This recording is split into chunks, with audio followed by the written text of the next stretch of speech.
Assalamualaikum warahmatullahi wabarakatuh. Salam sejahtera buat kita semua.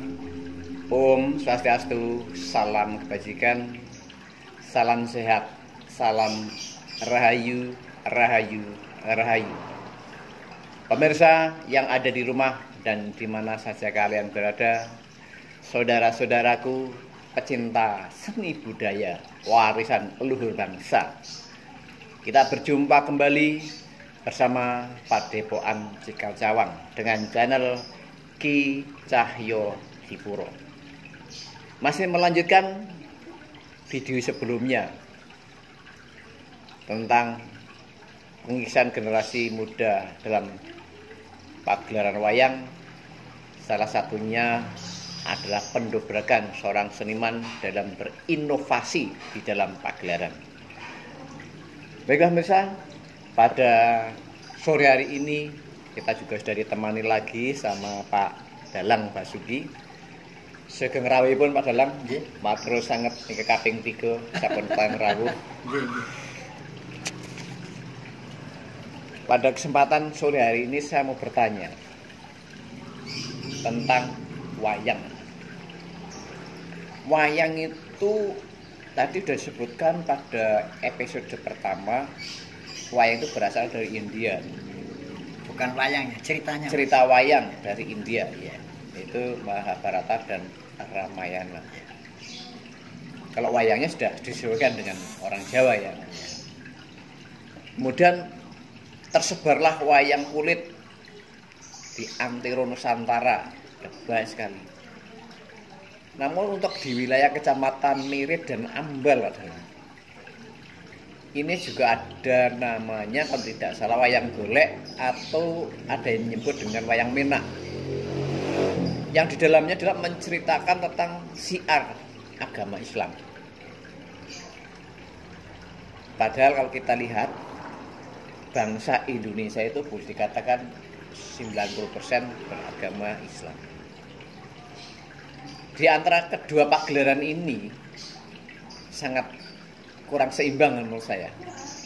Wayang kulit sudah melesat jauh, sedang sementara wayang golek sementara ini masih berkembang untuk wilayah Kebumen, Mirit dan Ambal.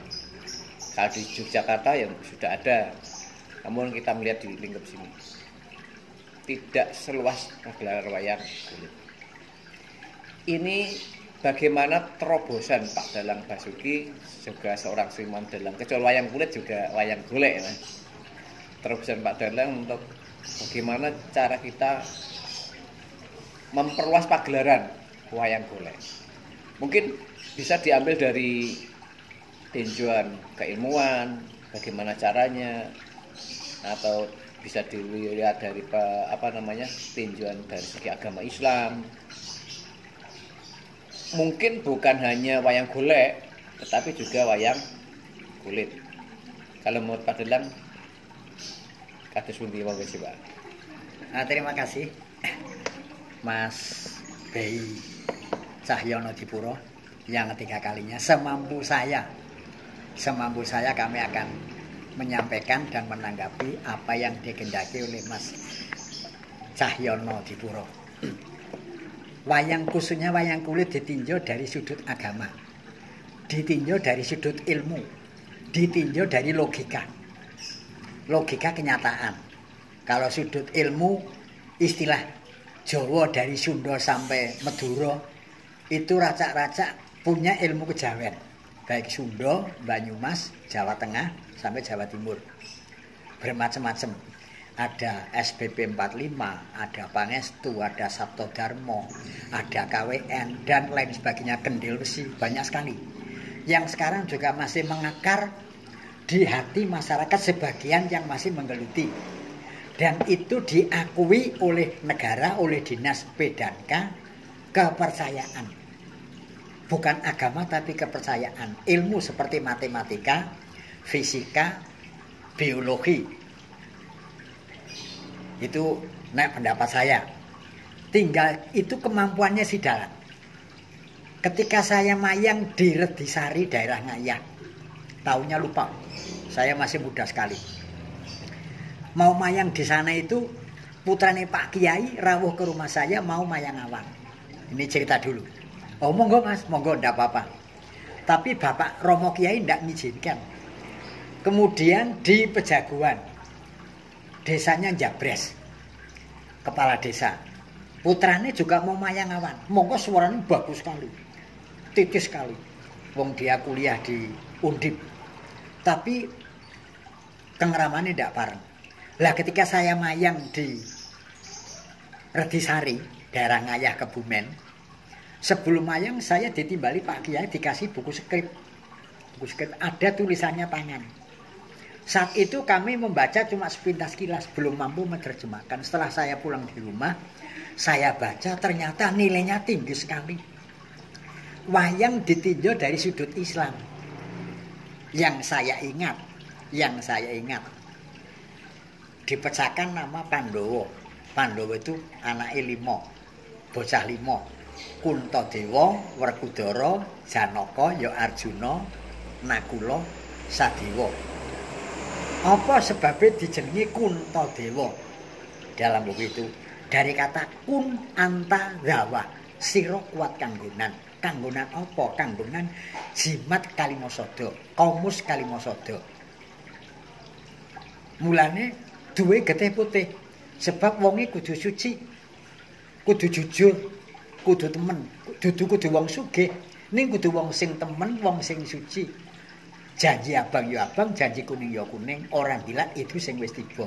Watake kun antadawa mulane jimat Kalimasada. Lah apa werdine Kalimasada? Kalimah syahadat. Kalimah syahadat. Berarti merupakan rukun Islam yang pertama. Rukun Islam yang pertama. Kuntote. Ampuhe gegirisi ora dikapak-kapakno. Tangane ngungkuli kitab suci ora kuat. Ngelangkai ora kuat. Bebasane umah kanggonan kitab suci Al-Qur'an dibakar orang urip. Dudu ampuing kitab ning Allah mengendaki begitu. Allah mengendaki begitu. Itu Kuntadewa. Yang kedua adalah Werkudara. Rukun Islam yang kedua dari kata firkun lan daro tegese saka guru. Saka guruning agama niku ya salat. Salat. Lah kenang apa? Nek Werkudara gambare wong salat kok ora iso basa. Ora iso basa. Sebab wong salat ki ora kena dibasakno Al-Fatihah ya Al-Fatihah. Al-Fatihah wong Inggris, wong Korea, wong Cina, wong Jawa. Ya Al-Fatihah sama. Perkara tajwide kedaling tembung ora pati mathuk, ora pati metok, kurang bener, ning itu Al-Fatihah tetep Al-Fatihah. Mulane ora kena diterjemahkan warka'u zauron saka gone agama. Mulane Werkudara gedhe dhuwur bab wong salat kudu tegar, kudu mantap, kudu tulus, kudu tulus. Lah Werkudara duwe kuku Pancanaka niki teng buku Mas, teng buku. Panca, len menerjemahkan Panca 5 naka laku, lakoni 5 wektu. Nek kepingin bener lakonono 5 wektu, 5 wektu. Mulane sapa ketrajang kuku Pancanaka ora mati menungsane ning mati jiwane dielingaken men iman. Men eling. Yang kedua itu salat. Yang ketiga adalah puasa. Itu Janaka, Nur Janah dari kata surga dalam buku itu. Mulane Janaka wetenge cilik, bangkeane nawon kemit cilik. Sebab wong nggambaraken betah tirakat sabane alas. Wong sing betah tirakat itu adalah kekasih Allah. Tirakat apa ya tirakat nglakoni puasa. Nglakoni puasa kekasih Allah. Mulane Janaka lakon ciptane hadiahe widodari pirang-pirang. Bukan berarti wong lanang wayuh, wong wedok pirang-pirang. Ning wong wedok widodari adalah merupakan gegambaran rezeki pemberian daripada Allah. Entah bentuk itu karunia anak, untuk karunia derajat, karunia kasekten, pemberian daripada Allah yang dinikmati oleh menungso sing gentur tapane nglakoni puasa. Sesuai dengan rukun Islam yang ketiga. Yang keempat nangkula. Nangkula niku gambare adalah zakat dan fitrah. Sakwise duwe sing tulus sing ikhlas nek wis aweh ora kena ndundel. Nyantuni yatim piatu. nyaosi maring musala, nyaosi nggo bangun masjid, ya wis tulus ikhlas lahir batine. Dudu ngakon aja aku ora dadi masjid kae. Aja aku ora dadi kalanggar. Tidak boleh begitu. Berarti njaba karo njone durung nyawiji. Lah sing terakhir Sadewa nek kuwasa tindak sejarah haji. Sadewa dari kata sa dan dewa. Sa itu artinya tunggal, esa. Dewa panutaning urip. Nek iso ya tetep sing terakhir nek kuwasa nyaketaken diri tindak sejarah haji.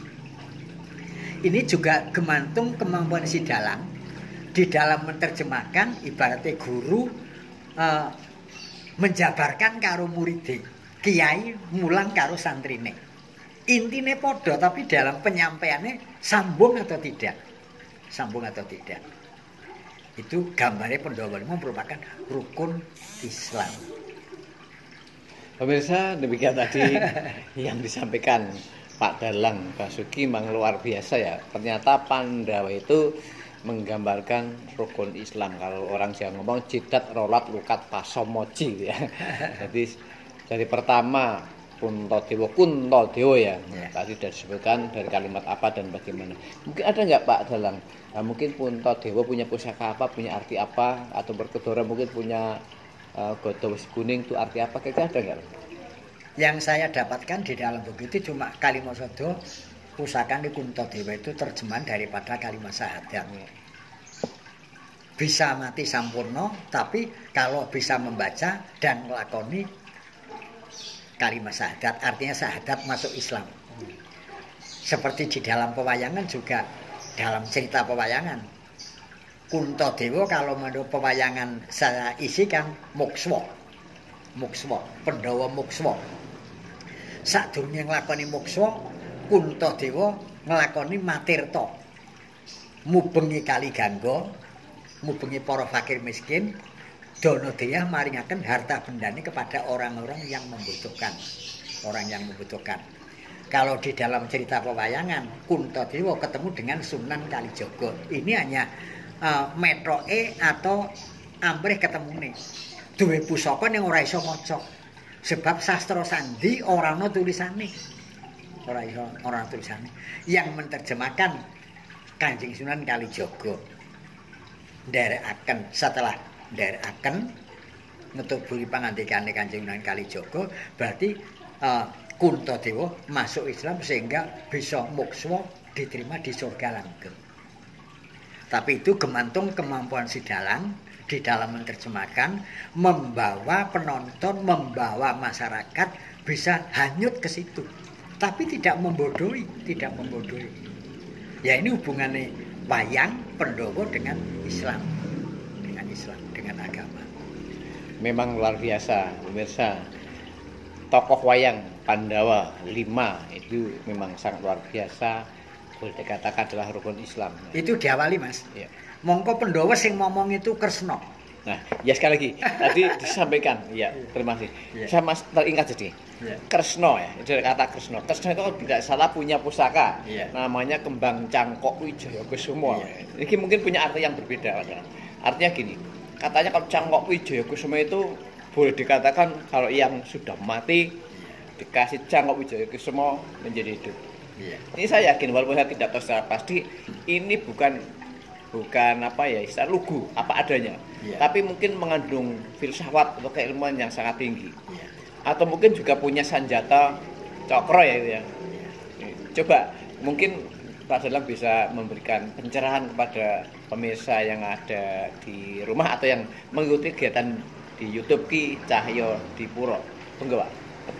Pertama kali nama Kresna dulu Mas.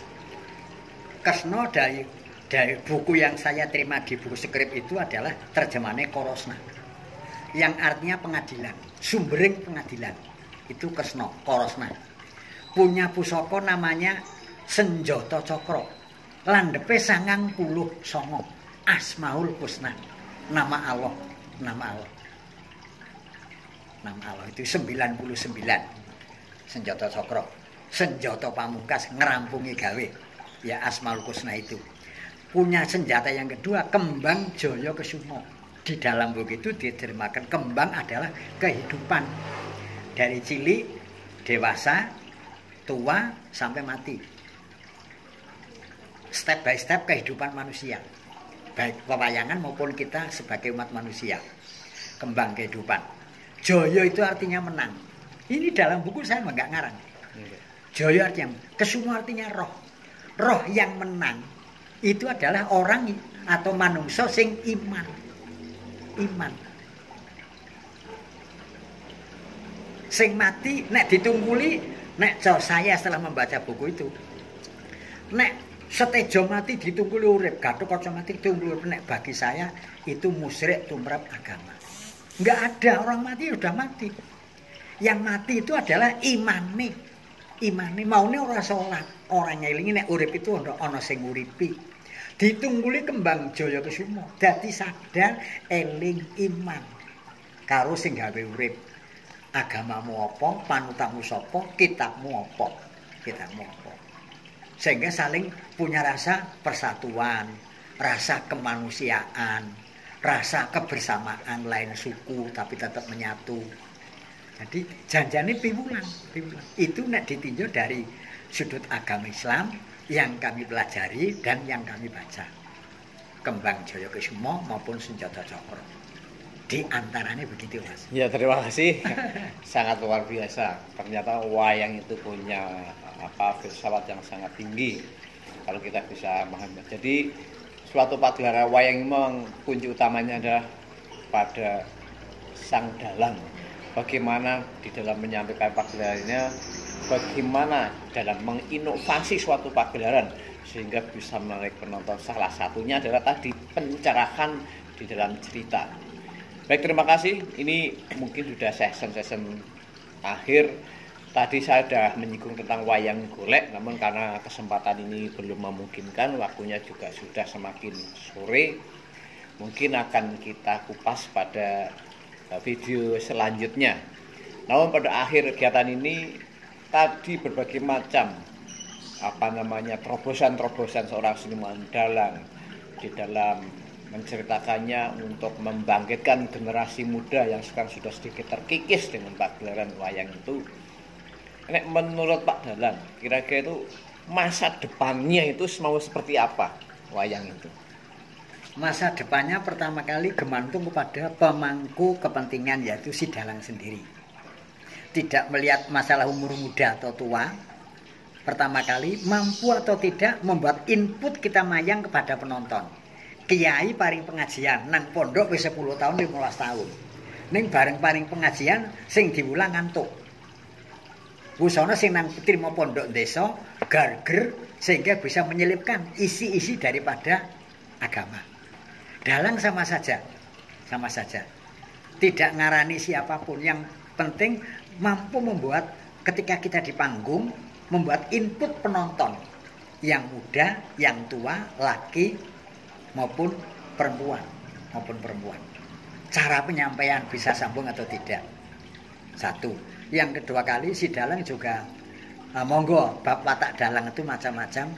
Ada yang ego, ada yang katut ilining banyu, wah iki mayang nang daerah agama nek iso ya kita menyesuaikan adaptasi lah. Wah ini mayang di daerah elit, orang-orang elit pejabat. Mampukah si dalang untuk menerjemahkan, ikut hanyut ke situ?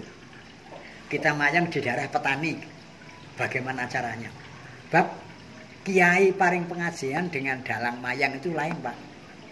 Nek kiai paring pengajian, paling tidak yang hadir di situ wong podo sembahyang. SD, SMP nganti tekan mat. Ning nek sing teko wong nonton wayang, mungkin ada sing ngeningaken ilmune, ngeningaken lakone, ana sing karo pacaran, ana sing karo tuku golak, ana sing karo guyon, delok ming penyanyine. Jadi tugasnya memang meskipun pakai prasarana gamelan dan penyanyi, tugasnya abot dalang. Yaitu dari kata dai dan lang. Itu monggo kami kembalikan kepada pemangku seni sendiri. Dalang dimanapun kami anggap mampu, tinggal cara penyampaian. Jadi kalau kita tadi mendengarkan apa yang disampaikan oleh Pak Basuki Hendra Prayitno, masa depan pagelaran wayang atau masa depan penampilan wayang atau masa depan dalangnya gitu ya, itu memang dikembalikan pada pemangku kepentingan. Pemangku kepentingan siapa? Ya sang seniman dalang. Bagaimana di dalam dia mencari terobosan terbaru, baik itu secara secara kenyataan di dalam pagelaran maupun bagaimana cara dia mengolah bahasa dan sastranya, atau bagaimana cara mengupas isi cerita itu. Seperti tadi pencerahan di dalam pagelaran wayang tokoh-tokoh tertentu. Baiklah, terima kasih pemirsa yang ada di rumah. Ini sepintas tentang siapa itu tokoh Pandawa. Tadi sudah saya singgung tentang wayang golek sejauh mana di dalam mengikuti perkembangan zaman, karena sedikit ada jeda yang cukup jauh. Pagelaran wayang kulit sudah di mana-mana eksis, tapi wayang golek belum begitu. Baiklah pemirsa, akan kita temukan lagi pada video selanjutnya nanti, yaitu cerita tentang wayang golek ataupun mungkin beberapa contoh atau simbol atau filsafat wayang secara umum ditinjau dari ilmu yang lain. Tadi kita melihat pada simbol dari tinjauan dari ilmu agama Islam pada tokoh Pandawa dan Kresna. Demikian diri pemirsa, semoga pertemuan atau bincang-bincang kami dengan Pak Basuki pada hari ini bermanfaat. Pak Basuki, saya mengucapkan banyak terima kasih. Semoga pemirsa akan mendapat pencerahan bagi mereka yang pada kesempatan ini bisa melihat YouTube Ki Cahyo Dipuro. Terima kasih Pak Dalang, semoga bermanfaat, semoga tetap sehat, dimudahkan rezekinya, dan dimudahkan segala urusannya untuk Pak Dalang dan keluarganya. Amin. Dan saya terima kasih sekali pemirsa. Sebelum kita tutup, jangan lupa subscribe, like, dan komen di channel Ki Cahyo Dipuro. Sekian, terima kasih. Semoga bermanfaat buat anak bangsa, penerus generasi muda, anak bangsa yang akan mewarisi budaya Nusantara. Sekian, terima kasih. Assalamualaikum warahmatullahi wabarakatuh. Nuwun.